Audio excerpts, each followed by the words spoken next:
these certified reports are used by lenders to make decisions on what gets financed. It is a progression of evaluations. In other words, you don't get like a book out and it's already tailor-made for what this project is. It's a series of building blocks. It starts with is the quality of the minerals that are in the underground mine and the quantity of those minerals. Is it as what we all believe it to be? I'm going to tell you, we absolutely believe it's there. Otherwise, we wouldn't be making the investments that we're making in moving this forward. But having this accredited by these firms in that format helps us then when we want to go take the next steps. We've got two firms working right now, and we anticipate starting the feasibility appraisals that would involve the Crystal City processing in shipping areas to start in the fourth quarter of this year. So that means October. That doesn't mean that you're going to see a parade of red and white trucks coming down Bailey Avenue to go to the site or a lot of activity. There are a lot of these appraisals, particularly when we're discussing the business activities that are going to take place here, don't have to do with physical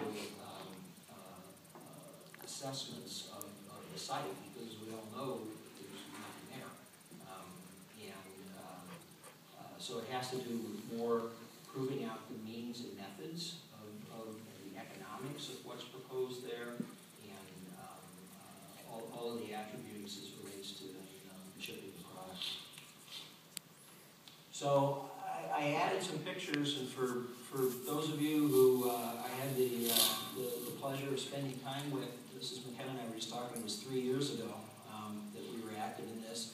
These are things that you've seen before, but I thought it might be nice just to sort of revisit what the scope and scale of the project is as proposed for the Crystal City location. So this is kind of an overall view.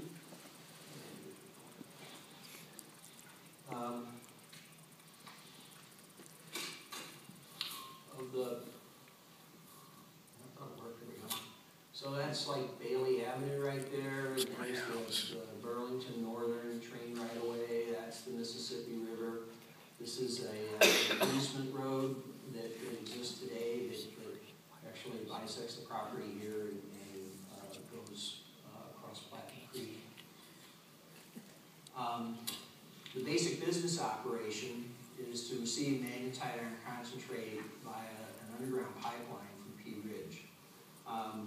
Everybody asks me about, gee, isn't that like dicey business or Star Wars technology? I tell you, I'm probably, from a technology standpoint, more comfortable with the attributes of that than some of the other things that we're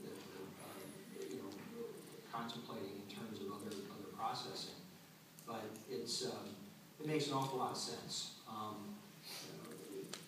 apologize if anybody has heard this before, but it basically works on a siphonic action where the elevation of the mine, where this material would be put into it. And when I say material, the iron ore is ground into a sand-like substance. I realized about halfway down here I forgot my props. I think they're in the bottom of a file drawer somewhere. But had a baggie with the iron concentrate in it. And it's mixed with water, and it will flow through this pipe. But they're in essence, other than originally filling the mine, it's not a mechanical process. And as I've explained it before, it's sort of like when I used to borrow gasoline out of my dad's car in high school. Once you shove the hose down in there and you suck all the air out of it, and you put the bottom of the hose down below what the gas tank is, the gas will keep flowing out of it until there's no more gas, or somehow the air gets into the pipe. So this is the same principle here. So what it does is it offers not only a very cost-effective way of transporting this material to this location, it is a way that's good from the standpoint that we're not encovering other transportation systems to get here and not consuming energy. That material then gets refined into a pellet. I have one right here. You've seen it this process, it comes down to a high degree of purity and it gets cast into this piece. That then is actually bulk shipped. And when I say bulk shipped, we're talking about barges and rail. And our anticipated shipping right now is that 65% of it will be by barge, 35% will be by rail. That's actually one of the really interesting things about this property is that you know, when it was developed by PPG in the 1800s, the rail lines came here. You know, there is tremendous rail access. The other thing is that the Mississippi River is actually wide at this location, such that there's lots of what's called fleeting locations. That's where they stage either empty or full barges as they get through. And given the current that's here, what's known as the scour, where the current kind of washes out the sediment that's there, comes against our shore, comes against the Missouri shore at this point. So it's just an ideal location in that regard. The other thing, talking about material going in and out, is that the byproduct of refining and purifying the iron is a composition of limestone and calcium silicate, which we expect to sell to the local cement manufacturers, and also be delivered by rail. So you may recall one of the conditions of the use permit that was awarded is that it had to do with truck traffic. So all the raw material comes to this facility by an underground pipeline, so there's no trucks on the street. And all the finished good, completed material, leaves either in a rail car or a barge. So the truck traffic, which I can't remember what, I should have read the darn thing before I came down here, but I want to say 5 trucks a day or something like that. They're really deliveries for supplies and other operational needs. So this is a picture that is an eye test for anybody to look at what's there. I think some of these other ones may bring in.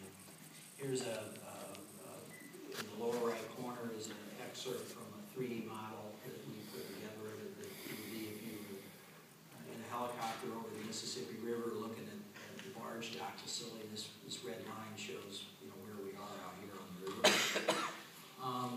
This would be the rail car facility, which would be right there. Just as a reminder, you know, we're going to bring in unit trains and stage them on this track right here.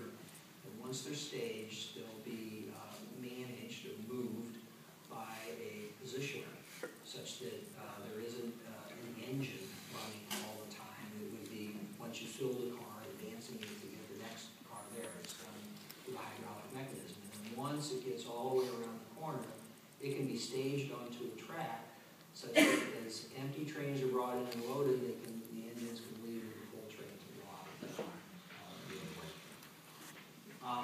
All of the material that is moved in this area is by what I call an overland conveyor. Any of you have ever been around aggregate type sites, you know, it's a belt, 36 inches wide probably, and it'll be a beam roller where the material sort of sits in that. In this particular case,